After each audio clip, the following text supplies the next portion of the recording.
Pagi-pagi di WA ada pesan dengan kalimat urgent chief, urgent. Saya berpikir kenapa lagi sini orang? Saya pun membalas dengan langsung menelponnya. Yang dengan nada panik dia bertanya, ada apa dengan Santara? Kok di mana-mana banyak yang mengatakan bermasalah? Saya pun bertanya balik, maksudnya? Itu katanya ada yang komen, uangnya balikin oi, rugi gua di Santara, benerin itu Santara. Sampai nenek saya tuh nelpon, bosman Santaranya bermasalah. Banyak orang yang menyerang di sosial media. Kamu jangan sama bosman ya. Jadi sebenarnya ada apa Chief? Dia bertanya dengan nada setengah panik. Kok gak di counter sih berita-berita tersebut kalau memang tidak ada masalah? Saya pun tertawa sebelum menjawab pertanyaannya. Jawaban saya, Mas, musuhmu harus kamu ketahui dengan tepat berapa jumlahnya dan siapa saja mereka. Saat ini belum nongol semua musuh bosman dan hater bosman. Sabar, biarkan mereka menggunakan isu Santara sebagai senjata serang ke bosman. Hater bosman itu hasil ciptaan informasi yang dibuat para buzzer rupiah. Mereka yang memang gerah dengan informasi yang diberikan bosman kepada khalayak, yang dengan terang-terangan mengingatkan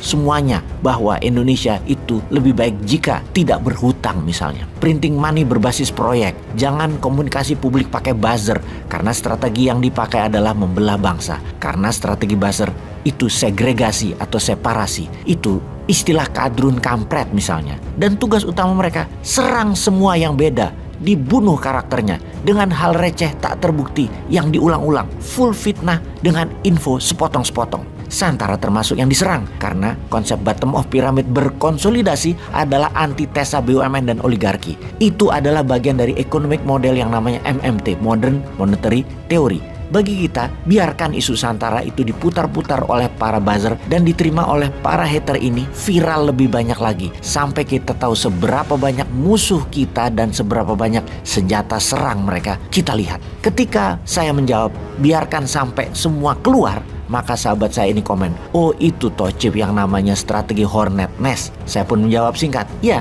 Dibarengi tawa gelak dirinya. Dia adalah pengusaha yang akan listing di Santara. Usahanya ayam dalam kemasan. Pabriknya besar, omsetnya bagus, dan akan funding untuk perluasan pabriknya karena pemesanannya membludak. Saya lanjutkan penjelasannya. Begini perbandingannya di mana nanti kita akan buka setelah semua senjata musuh terlihat dan semua hater keluar. Ada 777-an perusahaan di Bursa Efek Indonesia saat ini. Yang bagi dividen sekitar 400-an. Yang merugi ada 100-an. Yang delisting ada 2-3 perusahaan setiap tahunnya. Yang bangkrut ada 1-2.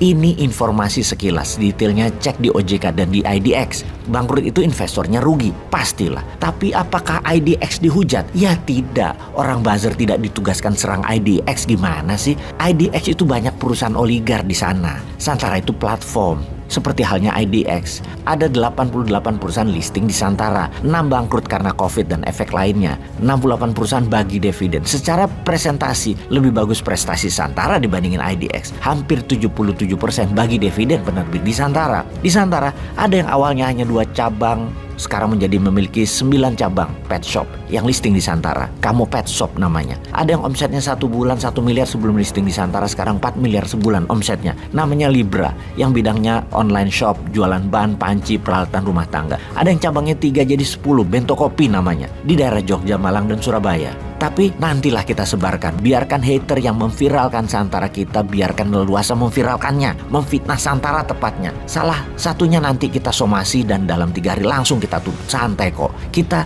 tidak memungkiri bahwa ada yang merugi di Santara karena investasi UKM pilihannya bangkrut. UKM yang diinvestnya merugi sehingga uang investasinya hilang. Seperti halnya invest di IDX, perusahaan IPO-nya bangkrut, atau invest di kripto nilainya amblas. Santara adalah Binance, Santara adalah Indodax, Santara adalah IDX. UKM yang merugi itu semua bertanggung jawab kok terhadap investor. Hanya mereka minta waktu saja. Di sisi lain banyak yang tidak terima akan hal ini. Ya wajar saja. OJK bahkan pernah berkata, seorang senior officer OJK, bahwa investor harusnya paham risiko pilihan UKM yang akan diinvest tersebut. Dan itu menjadi tanggung jawab dirinya. Santara hanya platform bagi UKM dan investor. Oke, sejauh ini hanya sekilas ini saja informasinya. Bagi kami di Santara, kejahatan sesungguhnya adalah di para buzzer rupiah yang menarget Santara untuk menjatuhkan bosman.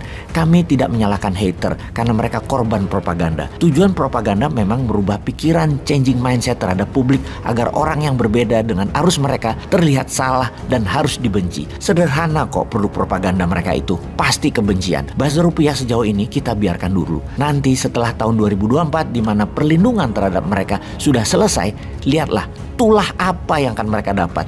juga nanti mereka merasakan juga di hari tuanya ketika penyakit-penyakit mulai menyerang tubuh mereka. Karena mungkin mungkin kena karma fitnah mereka yang balik ke mereka lagi. Jadi jalan hidupnya bermasalah, penyakitan. Sebentar lagi pasti terbukti kok.